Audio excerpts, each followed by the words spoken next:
December is HIV Awareness Month, and this morning there's new data on a vaccine. Yeah, so here to break down what this all means for the future of an HIV vaccine is our 9 News health expert, Dr. Payal Kohli. Dr. Kohli, thanks for being with us. Good morning. So first of all, let's talk about the fact that HIV, no longer an epidemic like we experienced in the 80s, still very much a reality for a lot of people, though. Very much so. We're still seeing, over 30,000 infections a year. We've had 40 million people die from HIV. So the idea that here in 2023, decades after we first identified HIV as a virus, we don't have a vaccine or really an effective way to prevent it is really a scientific challenge that I think the medical community really wants to surmount. Yeah, absolutely. Can you tell us more about the oral options to reduce HIV, like transmission and exposure? I know there's a couple for kind of pre and post. Yes, we've made great progress with this because, truly. We know HIV is transmitted through sex, transmitted through blood products, and transmitted through sharing needles. And even though we don't have a vaccine to sort of get your immune system ready to fight it, we have medications that you could take, as you said, Erica, before exposure, or maybe even as damage control after exposure. So if you take it before exposure, it's called PrEP, pre-exposure prophylaxis. And these are antiviral medicines. And they really honestly work well if you've taken them at least 1 to 3 weeks before exposure, so that the blood levels of the medication have built up. That way, even if any HIV gets into your body, it'll sort of kill it off right away, basically prevent it from infecting your cells where it can then rapidly divide.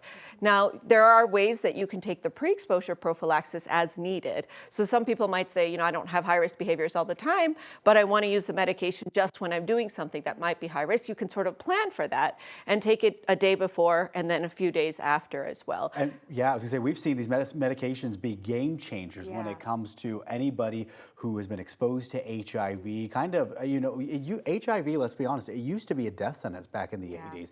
Now you can tell people you can go live your life as long as you are taking what you need to. So true. I mean, it's a chronic illness now, much like hypertension or diabetes. It's not a death sentence. We have ways to treat it. But the important thing is that we're talking about it. Yes. And the important thing is that we recognize that anyone can get HIV. Yeah. It doesn't have a sexual orientation, a gender, a race, or anything like that. It can really be anyone that can get it. So don't think that you're not at risk for HIV just because of who you are, because really anyone can get it. Let's talk about something that maybe not everybody is aware of, and that's the fact that there was actually a vaccine trial that was happening in Africa. It was stopped early, but I'm not exactly sure why that is. I wish I could say that it had been stopped early because it worked so well, but it was actually the opposite. It was stopped early for futility of the HIV vaccine.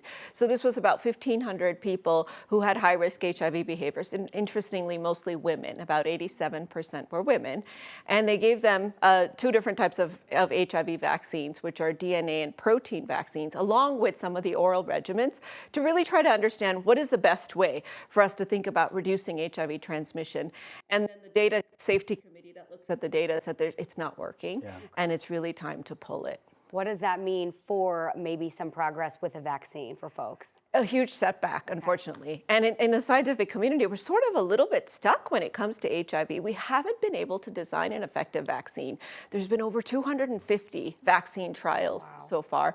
Only one that showed a little bit of promise, but even that, the efficacy was around 30%, and then it fell off quickly. So we're not getting an HIV vaccine before 2030 for sure. But what we're thinking is some of the stuff we learned from COVID, like the mRNA vaccines, the messenger RNA vaccines, could we try that in HIV? Yeah. We know that HIV has a lot of subtypes. It's a scientific challenge because it also mutates. It can mask itself, so you don't see the proteins as well as you saw the COVID proteins.